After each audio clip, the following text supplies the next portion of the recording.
Hello everyone, मैं हूं आपका दोस्त निशांत और ज्ञान सफारी में आपका स्वागत है। आज हम लोग बात करेंगे यूनाइटेड नेशन के एक प्रिंसिपल ऑर्गन, जो कि 6 प्रिंसिपल ऑर्गन हैं, उन्हीं में से एक यूनाइटेड नेशन जनरल असेंबली के बारे में। इस वीडियो को देखने से पहले आप यूनाइटेड नेशन के बारे में जो वीडियो मैंने अपलोड किया था, पहले आप उसको देख लीजिए, जिससे कि आप इंटरलिंक कर पाएंगे, जिसका लिंक जो है मैंने डिस्क्रिप्शन में आपको प्रोवाइड कर दिया है। पहले आप उस वीडियो को देखें, जिससे कि आपको ये वीडियो और अच्छे से समझ में आ पाएगी। यूनाइटेड नेशन जनरल असेंबली जो यूनाइटेड नेशन के 6 प्रिंसिपल ऑर्गन हैं उनमें से एक है। साथ ही साथ ये एक रिप्रेजेंटेटिव ऑर्गन है, मतलब अधिकतर काम जो है वो जनरल असेंबली के ही थ्रू होता है, चाहे वो आपका बजट को बनाने को लेकर हो या डिफरेंट इलेक्शंस होते हैं, जो कि आप चाहे इंटरनेशनल कोर्ट के जस्टिस का ले लें या सेक्रेटरी जनरल का ले लें, या फिर जो मेंबर्स होते हैं जनरल असेंबली के सस्पेंशन को लेकर या किसी नए मेंबर को लाने को लेकर। तो ये जितने भी इलेक्शंस होते हैं, इन सभी की जो वोटिंग होती है, वो अधिकतर जो काम करता है वो यूनाइटेड नेशन की जनरल असेंबली ही करती है। साथ ही साथ ये यूनाइटेड नेशन का इकलौता ऐसा ऑर्गन है, प्रिंसिपल ऑर्गन है, जिसमें सभी जितने भी मेंबर्स हैं उन सभी का इक्वल रिप्रेजेंटेशन है। मतलब हर एक की सबको जो पावर दी गई है वो सबके लिए इक्वल दी गई है। यूनाइटेड नेशन जनरल असेंबली का जो सेशन होता है वो हर ईयर के सितंबर में शुरू होता है। अधिकतर कभी कोई बात हो तो एक अलग बात है कि वो पोस्टपोन्ड हो जाता है या पहले कर दिया जाता है, लेकिन अधिकतर आप अगर देखेंगे तो जो सेशन होता है, इसका जो एक मीटिंग शुरू होती है जनरल असेंबली की, वो अधिकतर सितंबर में ही स्टार्ट की जाती है। इनकी सारी जितनी भी मीटिंग्स होती हैं वो सभी इनके हेडक्वार्टर न्यूयॉर्क सिटी में ही होती हैं, जो कि यूनाइटेड नेशन का जहाँ पर हेडक्वार्टर बना हुआ है।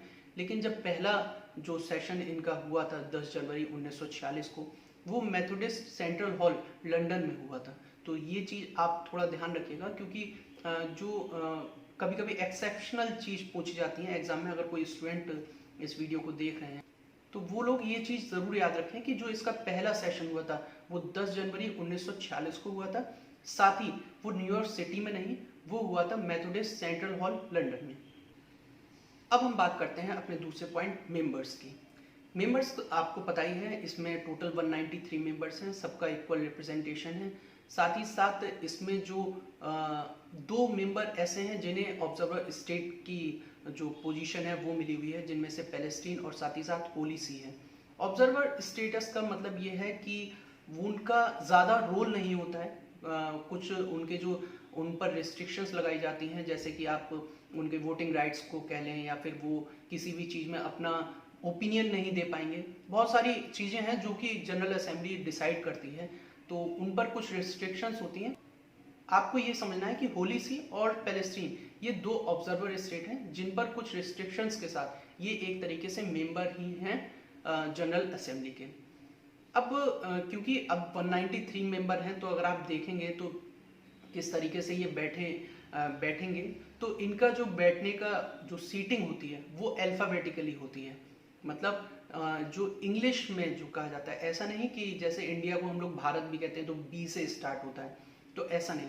जो इंग्लिश का प्रोनाउंसिएशन है उसके हिसाब से जो अल्फ़ाबेटिकली सीट अरेंज होती है, वही उसी के हिसाब से देश कंट्रीज़ जो हैं, रिप्रेजेंटेटिव्स जो हैं कंट्रीज़ के, वो उन पर बैठते हैं। लेकिन इसी में एक सीट ऐसी होती है जिसके लिए एक तरीके से ड्रॉ निकाला जाता है, जैसे कि लॉटरी होती है उस तरीके से निकाला जाता है। वो सीट होती है फ्रंट मोस्ट लेफ्ट जो पोजीशन होती है उसका, हमेशा उस पोजीशन पर, उस कुर्सी पर जो बैठता है उसका हमेशा एक लकी ड्रॉ की तरह नाम निकाला जाता है। जिस भी कंट्री का नाम आता है वही उस पोजीशन पर बैठता है।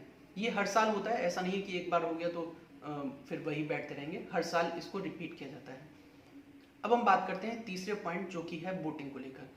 देखिए, मेंबर्स तो बन गए, तो अब क्योंकि इक्वल रिप्रेजेंटेशन है तो इक्वल वोटिंग राइट्स भी होगा। तो अब एक वोटिंग राइट्स में आपको ये समझना ज़रूरी है कि कुछ जो टॉपिक होते हैं उन पर जो वोटिंग होती है वो एक तरीके से 2/3 मेजोरिटी की मानी जाती है। जैसे कि आप पीस एंड सिक्योरिटी को लेकर कह लें, या फिर आप इलेक्शन को लेकर कह लें, बजट को लेकर कह लें, किसी भी मेंबर के सस्पेंशन या एंट्री को लेकर कह लें। ये जो टॉपिक हैं, इनकी जो वोटिंग होती है, इनका जो माना जाता है कि ये पास हो गए हैं, वो माना जाता है 2/3 मेजोरिटी पर, जितने लोग उपस्थित हैं और वोटिंग राइट उन्हें मिला हुआ है। ध्यान रखिएगा, ऑब्जर्वर स्टेट को कुछ कंडीशन में वोटिंग राइट नहीं होता है। इसीलिए कहा गया है कि जो लोग प्रेजेंट हैं और साथ ही साथ वोटिंग राइट्स उन्हें मिला हुआ है, उन्हीं का 2/3 जब मेजोरिटी के साथ पास होता है, तब उस जो भी टॉपिक होता है उसको, जो भी रेजोल्यूशन पास करवाना होता है, वो पास माना जाता है। और सारे जितने भी टॉपिक नॉर्मल कोई भी इशू होता है किसी भी तरीके का, वो नॉर्मल मेजोरिटी की मतलब 50% से अबव जैसे ही वो हो जाएगा, वो अपने आप ही वो पास माना जाएगा। तो ये चीज ध्यान रखिएगा, जो टॉपिक मैंने बताया उसमें 2/3 मेजोरिटी मानी जाती है, और जो सिंपल टॉपिक होते हैं उनमें अधिकतर सिंपल मेजोरिटी मानी जाती है। अब यहाँ पर सवाल उठता है कि क्या कोई भी रेजोल्यूशन अगर पास कर दे जनरल असेंबली, तो क्या सभी देशों पर वो मान्य होगा? जो भी मेंबर कंट्रीज हैं क्या उन सभी पर मान्य होगा? उसका जवाब है नहीं। देखिए, कोई भी रेजोल्यूशन जो भी पास हो रहा है वो सभी कंट्रीज पर मान्य नहीं है, एक्सेप्ट बजट। उसके बारे में, बजट के बारे में अभी हम डिस्कस करेंगे, लेकिन और सारे जो भी रेजोल्यूशन पास होंगे बजट के अलावा, वो सभी कंट्रियों पे एकदम बाउंड नहीं है। उनको अगर लगता है कि हाँ हमें मानना चाहिए या हमें नहीं मानना चाहिए, वो सभी कुछ उन पर डिपेंड करता है। अब हमारा है चौथा टॉपिक, इलेक्शन को लेकर। देखिए, जनरल असेंबली एक तरीके से अगर कहा जाए बहुत सारी तरीके के इलेक्शन कराती है। जैसे कि आप जो 193 मेंबर्स हैं उनका भी इलेक्शन ही होता है, उनकी भी मेंबरशिप जो होती है उनके लिए भी इलेक्शन होता है, क्योंकि एंट्री, कोई भी नया देश अगर एंट्री कर रहा है या सस्पेंशन किसी देश का करना है, किसी ने कोई रूल्स फॉलो नहीं किया जिसकी वजह से सब लोगों को लगता है कि नहीं इस देश को नहीं रहना चाहिए मेंबर, तो उसके लिए भी वोटिंग होती है। तो इस तरीके से सभी देशों जो 193 मेंबर हैं उनका तो इलेक्शन होता ही होता है।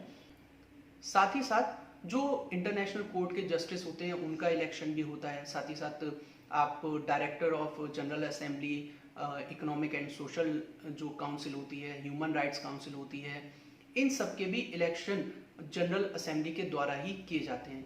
और सेक्रेटरी जनरल का भी इलेक्शन जनरल असेंबली ही करती है, ये भी याद रखिएगा। मतलब जितने भी इलेक्शन हैं वो जनरल असेंबली के वोटिंग के थ्रू ही होते हैं। अब जो हमारे 193 मेंबर्स हैं, इनका ऐसा नहीं है किसी एक ग्रुप के ही सारे देशों को उठा के जनरल असेंबली में ला के रख दिया जाए। हर ग्रुप के लिए सीट की डिवीजन अलग अलग है। जैसा कि आप डायग्राम में देख सकते हैं कि जो ब्लू कलर से रिप्रेजेंट की गई हैं सीट्स, वो अफ्रीकन स्टेट को दी गई हैं, जो इसमें 54 सीट्स इनको अवेलेबल हैं। तो और साथ ही साथ ग्रीन जो सिंबलाइज किया गया है वो एशिया पैसिफिक को किया गया है, उसको भी 54 सीट्स हैं। रेड कलर से ईस्टर्न यूरोपियन को सिंबलाइज किया गया है, जिसे 23 सीट्स अवेलेबल, मतलब 23 सीट्स दी गई हैं। लैटिन अमेरिका और कैरेबियन स्टेट को पिंक से सिंबलाइज किया गया है, इसको 33 सीट्स हैं। और येलो से रिप्रेजेंट किया गया है वेस्टर्न यूरोपियन और अदर स्टेट को, जिससे 28 सीट्स अवेलेबल। और साथ ही साथ एक सीट ऐसी है जिसको किसी भी ग्रुप में नहीं रखा गया है। तो जैसा कि आपने डायग्राम में देखा किस तरीके से सीट्स का डिवीजन किया गया है, तो ये सीट्स का डिवीजन आप ध्यान रखिएगा कलर वाइज भी, और कितनी सीट किस ग्रुप को दी गई है, ये चीज भी आपको ध्यान देने वाली बात है, क्योंकि एग्जाम में ये चीज पूछी जा सकती है। अब हम बात करते हैं अपने और इलेक्शंस की। जैसे कि आपके जो डायरेक्टर अपॉइंट किए जाते हैं जनरल असेंबली के लिए, इकोनॉमिक एंड सोशल काउंसिल के लिए, ह्यूमन राइट्स काउंसिल के लिए, आपके सिक्योरिटी काउंसिल के लिए, और इंटरनेशनल कोर्ट्स के जो जस्टिस होते हैं उनके बारे में। देखिए, सभी जो इलेक्शंस होते हैं वो एनुअली होते हैं, एक्सेप्ट जो इंटरनेशनल कोर्ट जस्टिस के जो इलेक्शंस होते हैं वो हर 3 साल पे होते हैं। मतलब सारे इलेक्शन एनुअली होंगे, लेकिन जो इंटरनेशनल कोर्ट ऑफ जस्टिस हैं वहाँ पे जो जस्टिस अपॉइंट किए जाते हैं वो हर 3 साल पे होते हैं, और उनका जो इलेक्शन किया जाता है वो 9 साल के लिए किया जाता है। मतलब इसका ये है कि हर 3 साल पे कुछ जजेस रिटायर हो जाते हैं, उनका जो टाइम ऑफ पीरियड है वो उनका कंप्लीट हो जाता है, इसीलिए हर 3 साल पे इनका इलेक्शन किया जाता है। यूनाइटेड नेशन के और जो डिपार्टमेंट्स होते हैं, जैसे कि सिक्योरिटी काउंसिल हो गया, ह्यूमन राइट्स काउंसिल हो गया, इकोनॉमिक एंड सोशल काउंसिल हो गया, इनमें जो मेंबर्स का इलेक्शन होता है वो कितने टाइम के लिए होता है और कितने मेंबर्स का होता है वो आप इस ग्राफ में देख सकते हैं। जैसा कि पहला पॉइंट है कि सिक्योरिटी काउंसिल में जो 5 नॉन परमानेंट मेंबर्स होते हैं उनका इलेक्शन 2 साल के लिए किया जाता है। जैसे कि आपको पता ही है 2020 और 21 में इंडिया को अपॉइंट कर दिया गया है, तो ये 2 साल के लिए होता है। इकोनॉमिक एंड सोशल काउंसिल की बात की जाए तो 18 मेंबर्स का इलेक्शन होता है, जो कि 3 साल के लिए किया जाता है।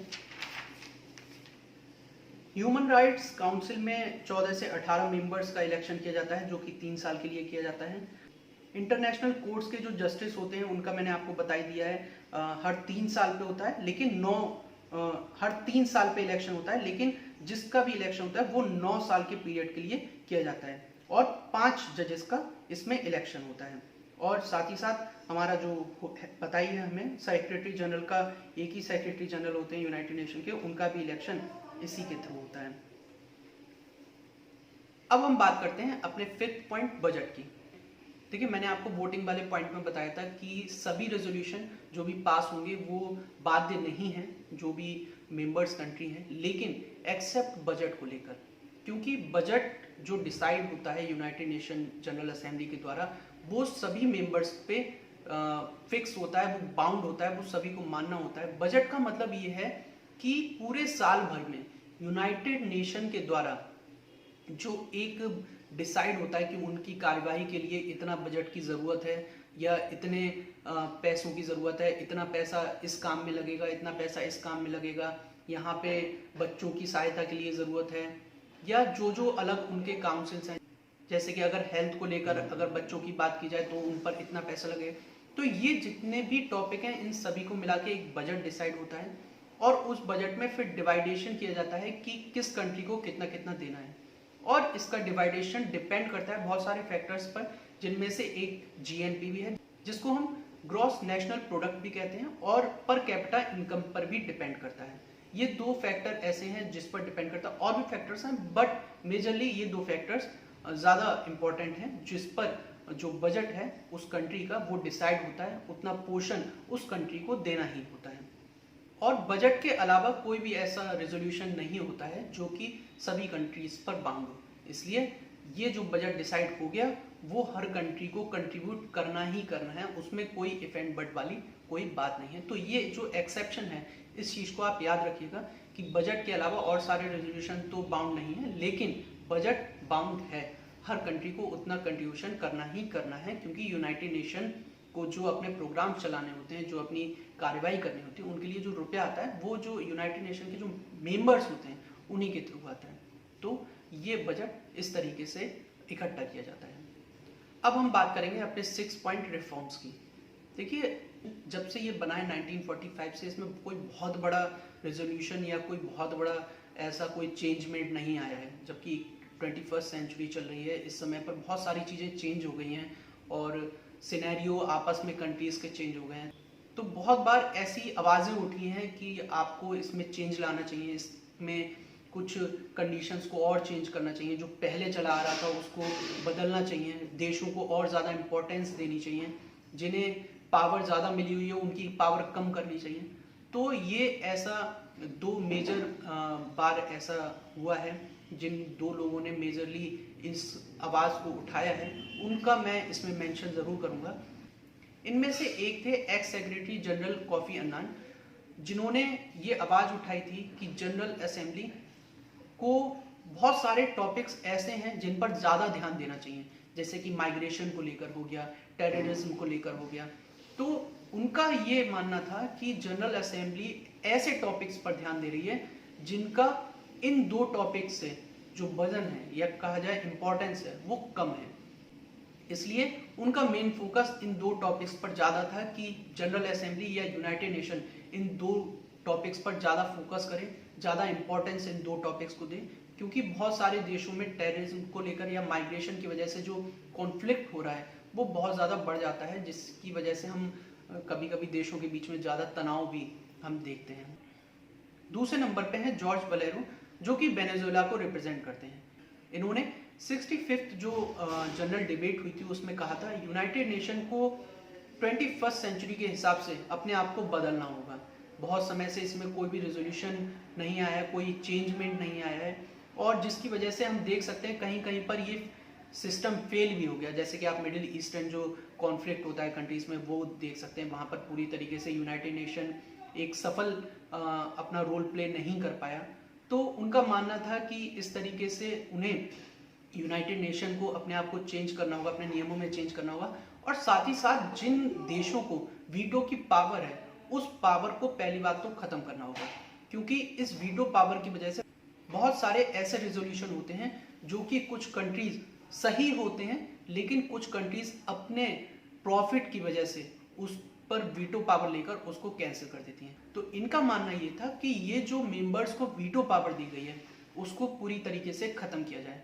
हम अपने इंडिया वाले केस में भी देख सकते हैं, जब अजहर मसूद को टेररिस्ट, इंटरनेशनल टेररिस्ट घोषित करने की बात हो रही थी, तब चीन ने वीटो पावर ले ली थी, जिसकी वजह से उसे इंटरनेशनल टेररिस्ट घोषित नहीं किया जा सका। तो ये केवल उस वीटो पावर की वजह से था। तो देखना होगा कि आगे यूनाइटेड नेशन क्या अपने रिफॉर्म्स में चेंज करता है या नहीं करता है, या फिर किस तरीके से वो आने वाले दिनों में अपने आप को किस तरीके से ढालता है, या कंट्रीज़ के बीच में किस तरीके से सामंजस्य बैठाता है। उम्मीद करता हूँ मेरे द्वारा दी गई जानकारी आपको समझ में आई होगी और अच्छी लगी होगी। अगर आपको ये वीडियो पसंद आया हो तो इस वीडियो को लाइक करें, शेयर करें और साथ ही साथ हमारे चैनल को सब्सक्राइब करना ना भूलें।